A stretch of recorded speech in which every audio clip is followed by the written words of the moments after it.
Salut, j'espère que tu vas bien. Question du jour, comment dépasser sa peur d'investir dans l'immobilier? C'est aussi une question qui revient assez souvent. C'est normal parce que mécaniquement, l'humain, en fait le cerveau humain est fait pour nous protéger. Donc le but pour le cerveau, ça va être d'éviter qu'on sorte de ce qu'on appelle notre zone de confort, c'est-à-dire la zone où on est à l'aise et où on ne se sent pas en risque. Et investir dans l'immobilier, comme des tas d'autres expériences et d'autres types d'investissements, c'est un risque. Donc le cerveau va en gros tout faire pour nous dissuader d'y aller. Ça, c'est vraiment quelque chose qui peut être très handicapant et surtout, ça peut aussi être inconscient. C'est là où ça va être plus compliqué et c'est là où il va falloir vraiment travailler. Pourquoi c'est hyper important de travailler là-dessus avant toute chose? Parce que l'investissement, ça demande vraiment du travail, ça demande aussi de garder une motivation constante, parce que c'est un projet sur du long terme. Il va y avoir beaucoup de choses à régler, beaucoup de choses à apprendre et aussi beaucoup d'épreuves à surmonter. Hein. C'est pas un long fleuve tranquille, comme le dit l'expression. Donc ça va être hyper important d'avoir ce qu'on appelle un mindset de guerrier, un mindset en béton. Qu'est-ce que le mindset? On en entend parler un peu partout, c'est vraiment une notion à la mode, mais en gros c'est le mot anglais pour dire état d'esprit. Parce que l'état d'esprit c'est vraiment, encore une fois, la base de tout. Quel que soit ce qu'on veut entreprendre dans la vie, si on n'a pas le bon état d'esprit, ça va être quand même très compliqué d'aller au bout des choses et surtout de bien vivre l'expérience et de trouver toujours la motivation pour aller plus loin dans sa concrétisation. Donc pour ça, il va y avoir plusieurs choses, plusieurs étapes, bon, en tout cas plusieurs axes sur lesquels on peut réfléchir pour essayer de dépasser cette peur d'investir. Bien entendu, la première, c'est déjà d'identifier ses peurs. Alors, quand on a conscience qu'on a peur, c'est un peu plus facile que quand c'est inconscient. Parce que quand on a conscience, on sait déjà qu'il y a une barrière quelque part psychologique. Donc voilà, on sait qu'on part de quelque chose. Le but, bien sûr, est de vraiment arriver à identifier ses peurs, de faire un vrai travail d'introspection. Donc vraiment se poser et s'imaginer en train d'investir, s'imaginer en train d'acheter, s'imaginer propriétaire et voir un peu ce que ça suscite chez nous. Ça, c'est vraiment la première chose parce que en faisant ce travail de visualisation, on va pouvoir mettre le doigt sur des sensations, sur ce que j'appelle un peu des pop-ups, c'est-à-dire on va s'imaginer propriétaire et on va ressentir certaines choses, ou on va se faire certaines réflexions à nous-mêmes en fait. Voilà un peu ce cheminement, donc c'est assez flou peut-être expliqué comme ça, mais vraiment se poser et se projeter. Voilà, en tant que propriétaire, en train de visiter, en train de demander son crédit, etc. et voir comment on se sent. Ça peut vraiment donner de premières pistes, le but étant bien sûr de conscientiser ce qu'on ressent. Pourquoi pas de l'écrire? C'est un très bon exercice d'écrire, donc ne pas hésiter, tiens, je repère ça, je sais pas, je suis pas à l'aise avec cette émotion, je vais l'écrire et voir ce que ça donne. Petit à petit, voilà, de faire un peu ce travail donc d'introspection qui n'est vraiment pas évident mais qui est vraiment indispensable.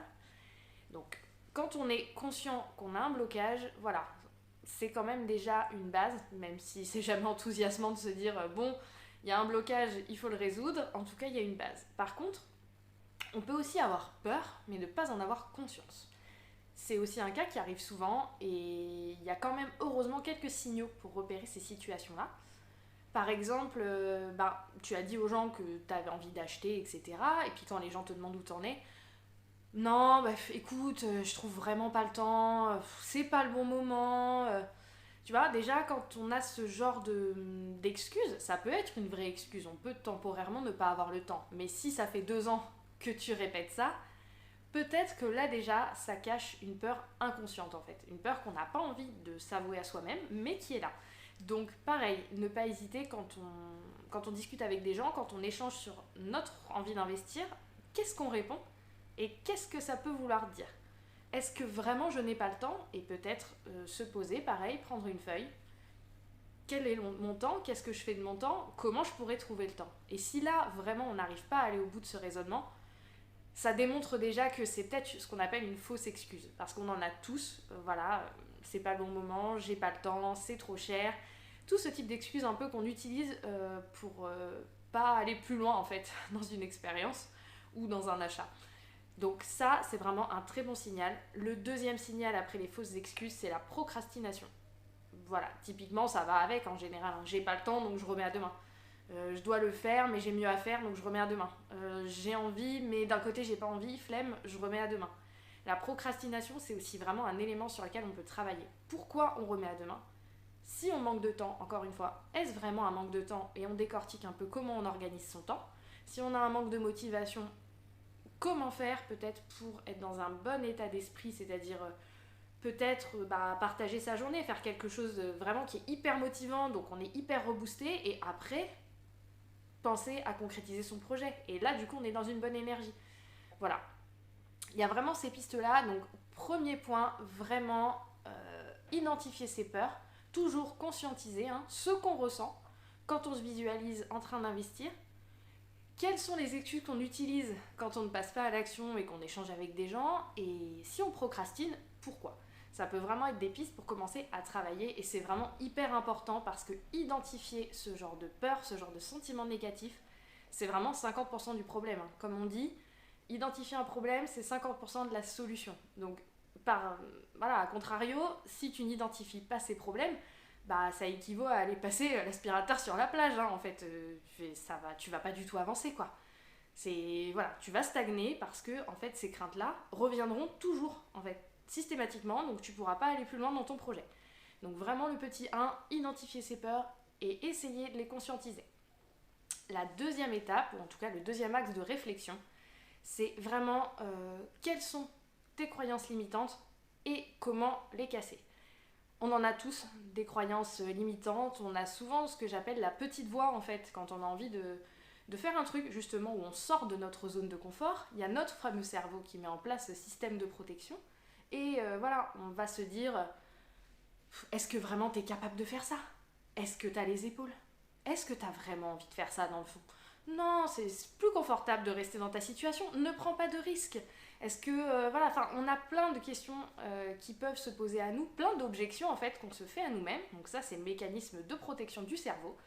Mais le but, c'est vraiment d'aller au-delà du cerveau, au-delà de notre nature profonde, pour expérimenter de nouvelles choses. Donc ça marche avec l'immobilier, bien entendu, ça s'adapte à plein d'autres situations. Faire un saut en parachute, déménager dans un autre pays, apprendre une nouvelle langue, voilà. Mais ça, il faut vraiment aussi déterminer quelles sont ses croyances limitantes, cette petite voix. Pourquoi pas noter aussi, quand on se visualise en train de concrétiser notre projet, qu'est-ce qui se passe, qu'est-ce qu'on se dit, quelles sont nos propres objections.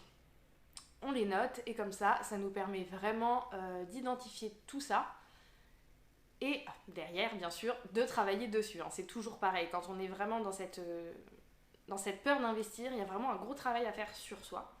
L'avantage, c'est qu'il y a quand même des pistes qu'on peut utiliser. Donc, on a identifié ses peurs, on identifie ses croyances limitantes et ça peut être aussi vraiment, donc il y a la petite voix, mais il y a aussi les préjugés en fait, typiquement. J'ai envie d'investir, mais mais pour moi les propriétaires c'est vraiment tous des égoïstes. Voilà, ils louent à des prix insolents, au-dessus du marché. Ils se font de l'argent sur le dos des autres.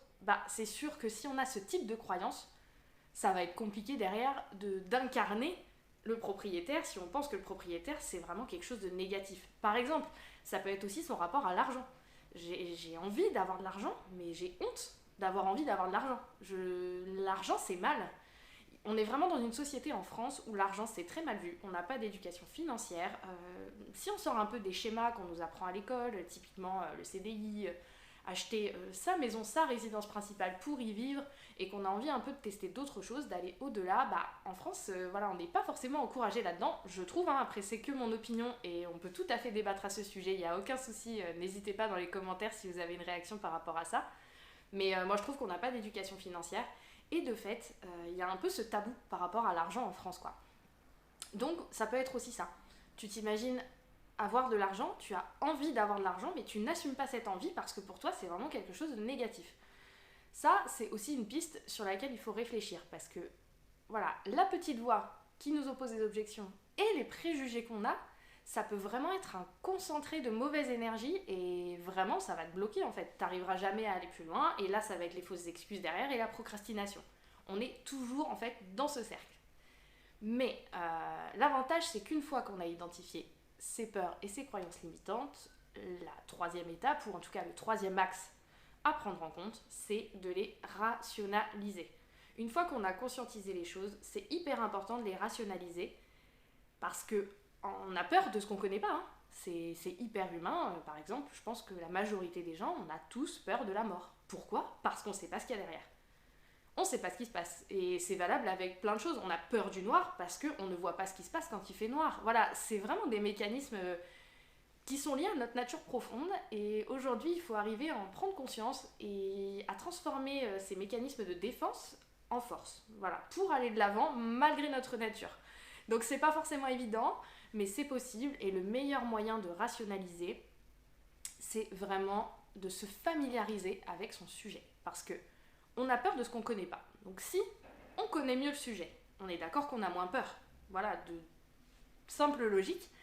Donc vraiment, il faut se former à l'immobilier. C'est vraiment hyper important de se renseigner parce que, voilà, typiquement, j'ai peur parce que vraiment l'immobilier, c'est des grosses sommes. Est-ce que je vais arriver à rembourser ?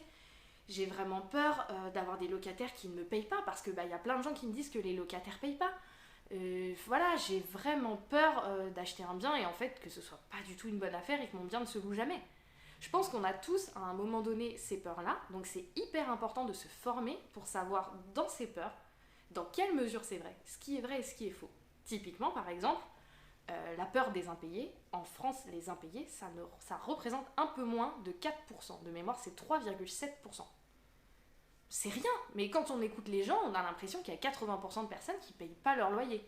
Ça, par exemple, voilà, c'est des informations, plus on va les avoir, plus ça va nous aider à contrecarrer cette petite voix, ces préjugés, ces croyances limitantes qui entretiennent le doute, en fait, et qui nous bloquent. Ah, j'ai peur des impayés. Ouais, mais attends, y a quand même moins de 4% de personnes en France qui ne payent pas leur loyer. Donc, voilà, enfin, il y a quand même, après, plus de 95% que la personne paye le loyer.